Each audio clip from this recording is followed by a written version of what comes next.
Hello mamas, Laura here, and today we are chatting about what Rhea coins the crisis of confidence, which are clear points of transition in labour when women may doubt themselves and their ability to birth. Enjoy! Hey mama, I'm sending you wonderful pregnancy vibes. It's time for you to guide you through. Let's take some time for you. It's Pregnancy with Physio Laura. Hello mamas and welcome back to the Pregnancy with Physio Laura podcast. Today we're kicking off with episode 6, the final episode in this Birth with Confidence series, diving into crises of confidence in labour. So in this episode, we'll discuss common points in labour when women may doubt themselves, what this may look like, how it will often only last for a few contractions, but the importance of having the right birth team around you to help you navigate through it well so that labour doesn't become hijacked. Now, this is episode 6 of a 6-part Birth with Confidence series with the incredibly wise and amazing Rhea Dempsey, a birth worker, childbirth educator, counsellor, and best-selling author. And don't forget, we have already released the first 5 episodes in this series where we chat with Rhea all about the natural hormonal dance between a mum and baby, the importance of the queen oxytocin hormone and setting up an oxytocin routine at home, the role of endorphins and adrenaline in late-stage labour, the importance of understanding and reframing labour pain, and the current issues within our birth culture. So please make sure you go back and give those episodes a listen because they're so helpful. And there are so many amazing series coming up, so be sure to subscribe to the Pregnancy with Physio Laura podcast so you don't miss out when we release our next podcast series. We also have a bonus episode for this Birth with Confidence series, which is available only to Pregnancy Posse members, where Rhea talks us through what she calls wildcards, which are life events or factors that may pop up as potential triggers in the birth space. Now, remember, this entire podcast series and all our other podcast series, along with any exclusive member-only content, is all live right now inside the Pregnancy Posse. So if you'd love to access all the bonus content and listen to a whole series all at once, please go check out the Pregnancy Posse. I've taken my years of experience helping pre- and postnatal women as a women's health physiotherapist and made this accessible to every wonderful woman online inside the Pregnancy Posse. So when you join the posse, I guide you week by week through your pregnancy with safe weekly exercise workouts tailored to your exact week of pregnancy. I also do a weekly Q&A session where I answer all your burning pregnancy questions. There's a beautiful community forum where members all support each other, plus a huge resources library on all topics that you need to know about during pregnancy. Now, I would love to help you have a healthy, active, pain-free pregnancy. So just head over to thepregnancyposse.com to see what the Pregnancy Posse is all about and to trial it for 7 days.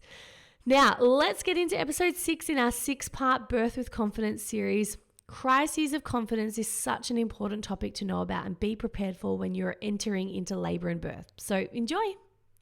You've coined a phrase, Rhea, called crisis of confidence. And this is not something that I'd ever heard about before I came across your work. And it is something that I think is extremely important for women to know about.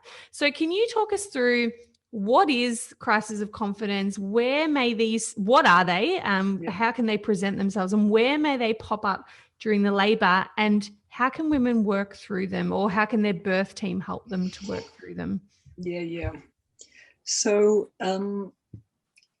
I need to just give a little bit of my history around coming to understand this. So the phys ed teacher in me, right?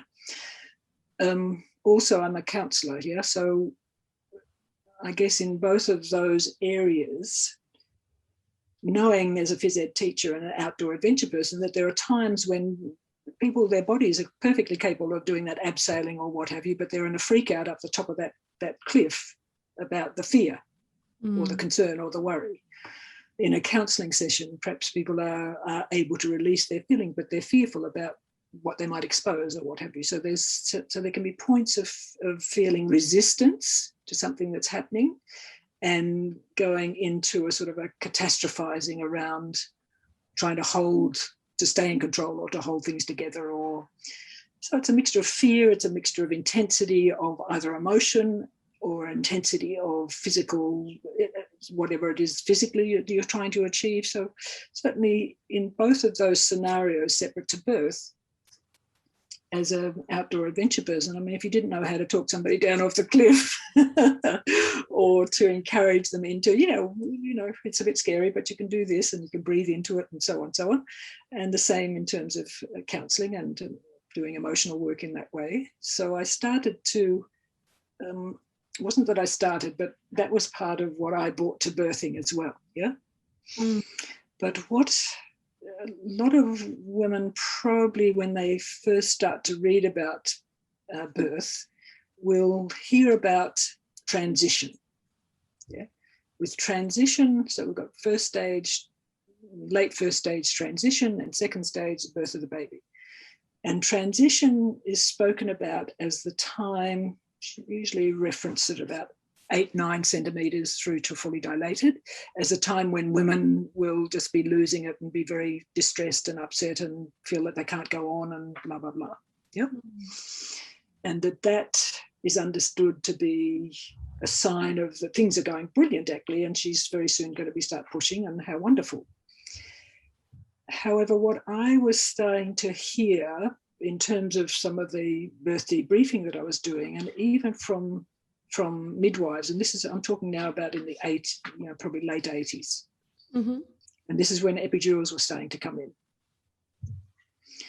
I was starting to hear that bits and pieces of stories that people had, the women themselves and or the midwives had been thinking the mother was in transition, so just about ready to push her baby out, but in fact the labour didn't continue in the way that you would imagine for that period, and then they would do a vaginal examination and find the mother's 1 or 2 centimetres or 3 or 4 centimetres or something. And everybody's like, well, what's going on here? So I won't perhaps tell the whole story, but I've written about it certainly in that first book, of being called to a birth because at one of the birth centres with a very experienced midwife who had said, well, you better get here, if you're going to be at this birth, you better get here because she's in transition now, I had known the woman and felt that she was going to have a difficult labour because of a difficult life story that was part of her situation.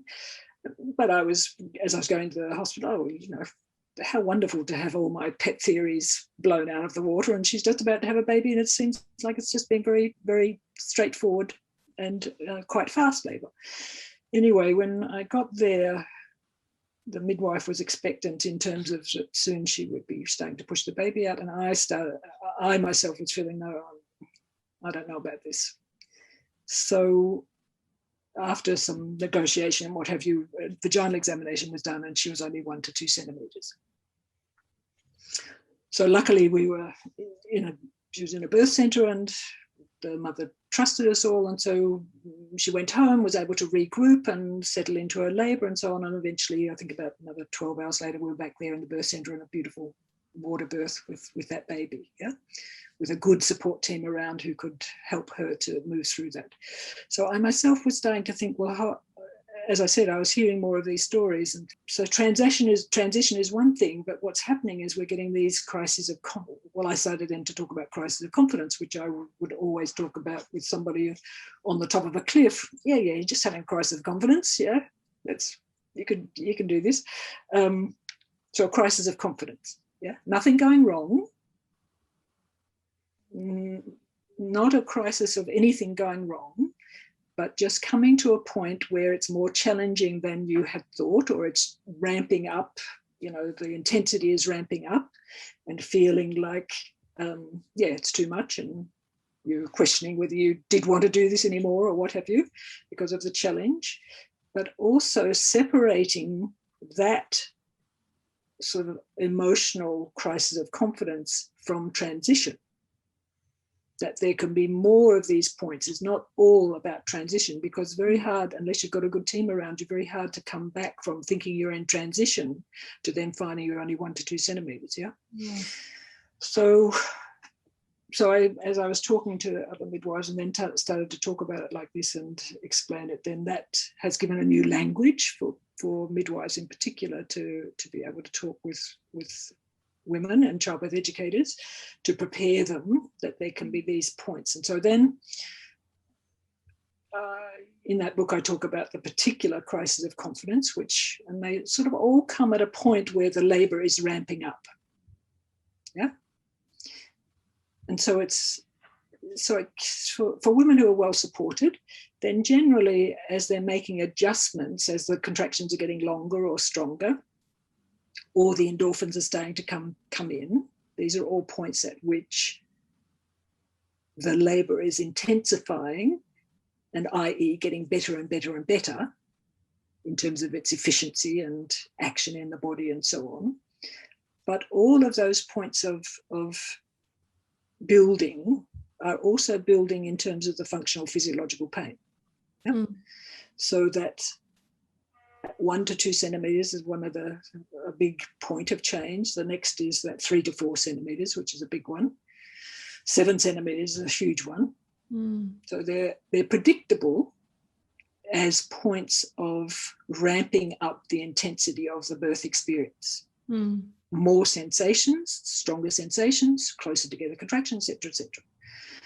So some women find their own way through those without that becoming a crisis of confidence. Just that they're on a groove already with what's going on with the contractions, then they notice that they're stronger or closer together, and they readjust themselves in terms of their movements or what they're doing or where they are or what they're doing with their breath, and they make that shift from that intensity to this intensity, or now they get in the bath, or now they get in the shower or something, and so that it doesn't become this big crisis of confidence, just an adjustment to the growing intensity. Mm. But for many women, either because they don't understand this or because they're not well supported,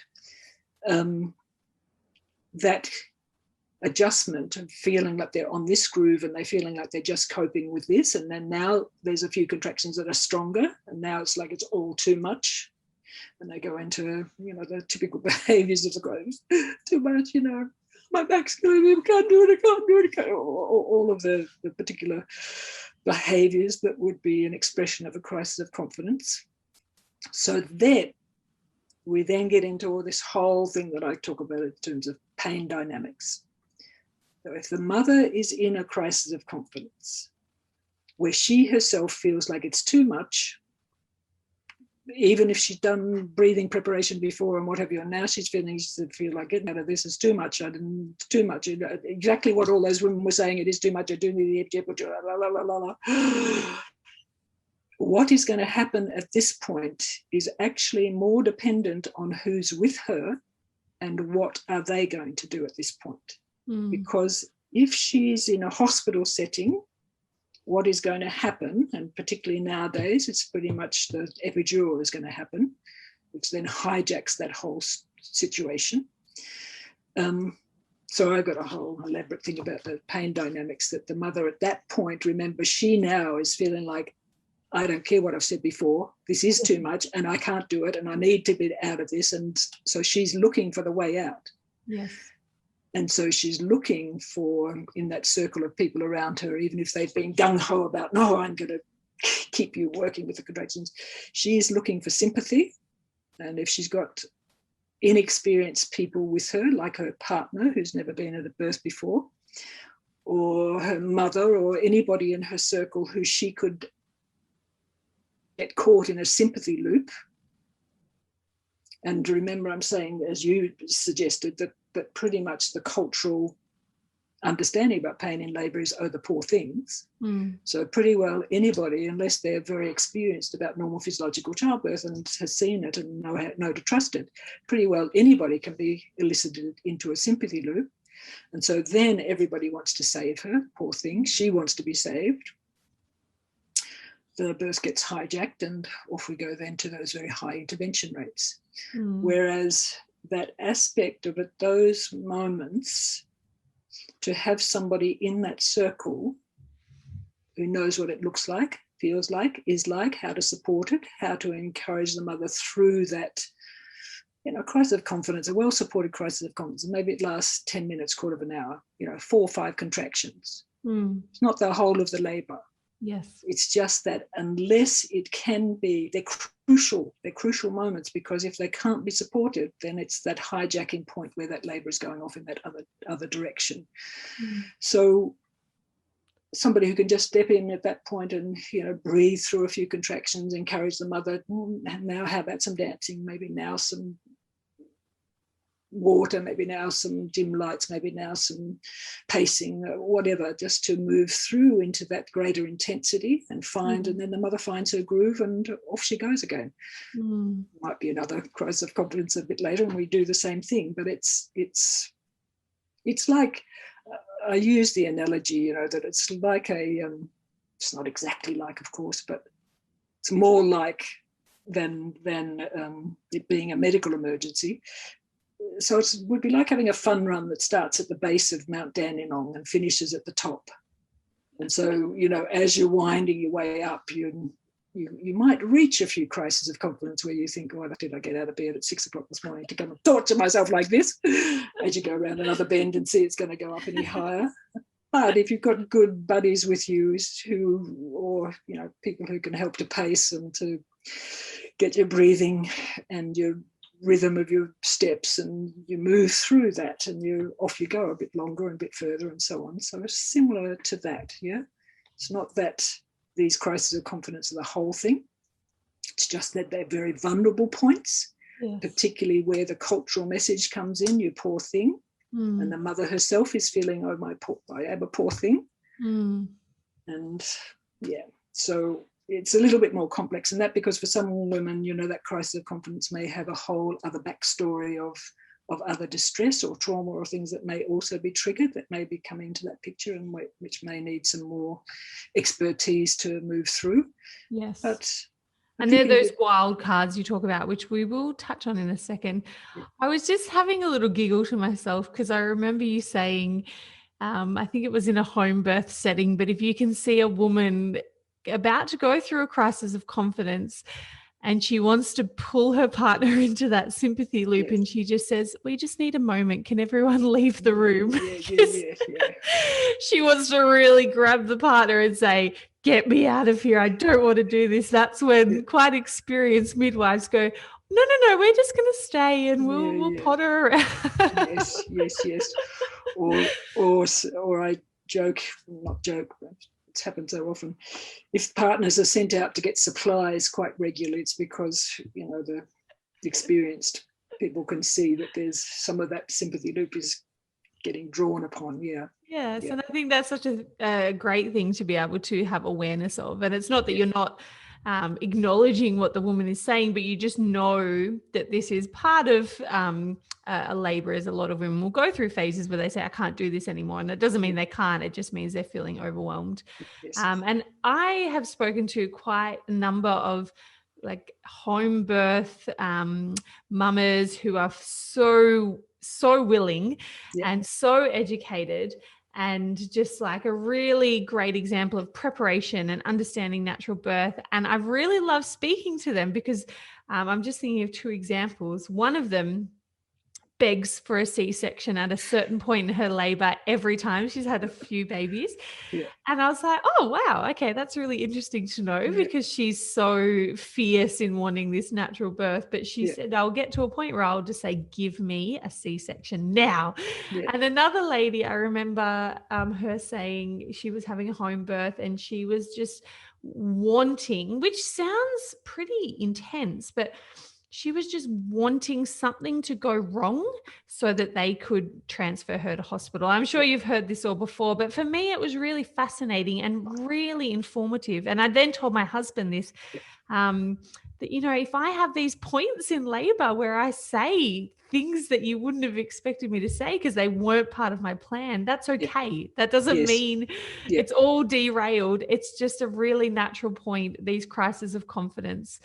So I think it's such an important topic for women to understand, and for their partners and their team to know that they'll probably get to a stage where they'll say, I can't do this, or I don't want to do this. And that's okay. Yes, exactly. It's okay. And then having people around who can help to move you through that. Correct. Yeah, exactly. What is one thing, because a lot of women that are listening to this podcast will be first-time mamas, And apart from reading your 2 books, which I will definitely be talking about and telling women about, Birth with Confidence and Beyond the Birth Plan, but what is one thing that you wish for all mums to know about before they walk into birth? I mean, they have got to know the context of the birth culture, and that it's not set up to support them. If they're willing women who want to have a go at normal physiological childbirth, the birth culture is not set up to support them in what they're wanting to achieve. So they need to be savvy about the choices that they're making. Again, just to put this in context, what we know is that for normal physiological childbirth, being in continuity of care, midwifery care models is gold standard. And in Australia at present, only 8% of women can access that form of care. We know that non-medicalised birth spaces, so this is the birth territory itself, the sacred space of the birth, non-medicalised, so that's your birth centres and home birth.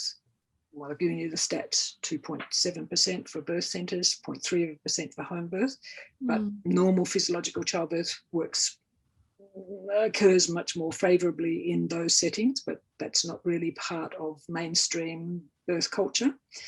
So the bigger picture is we all need to get more political about making a difference with all of that. But I guess in that thing about understanding context of birth in this way is also to unpack birth stories that you hear. Unpack it in your own mind, but if it's somebody close with you, you might be able to unpack it from the point of view of asking some questions of the woman. But if you're hearing birth stories, and of course, so often women are hearing birth stories of births that have just gone haywire. So that adds to this fearing about birth, that it doesn't work, distrust, and so on and so on. Try and, when you hear a story, get behind where did she give birth? What awareness did she have in terms of the choices that she's making?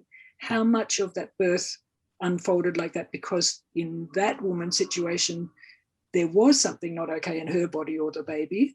Or was it really just the very predictable, 21st century, 2021 birth story that happens in our culture because of the way the birth culture and systems are set up? That's what because I've got to nurture their trust in birth. And if you're just out there and hearing stories, it's very difficult to hold a trust in birth because you're bombarded by all these, thank goodness they saved the baby, thank goodness, thank goodness, thank goodness. What you have to understand is that, yes, eventually we often do have to save the baby because we've the whole thing up all the way along to then we do have to save the baby. So something about understanding context. Yeah, I think that's really important because, again, I think a lot of women walk into it thinking that they need to know the stages of labour and pain management options. I'm thinking about the traditional hospital birth classes, and that is not at all, from my experience, what women need to know about. And I think what you're saying is the big, broader picture of it all is really important. So thank you so much. You have been so generous with your time and your knowledge, and you've personally made such a difference for my understanding and awareness around pregnancy and birth and my confidence as well. So I just know that women are going to absolutely love these episodes.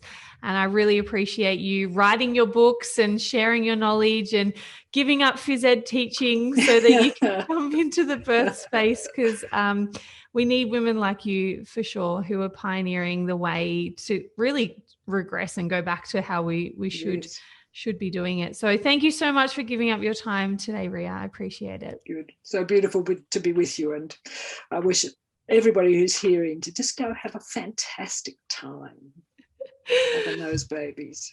Yeah. Good. Hey mamas, Laura here. How interesting was today's episode. Like I mentioned, I love talking to a few women I know who are very motivated to have a natural physiological birth, and to hear that they both still had moments where they wanted someone to ship them away and get rid of the pain because they felt that they couldn't do it anymore.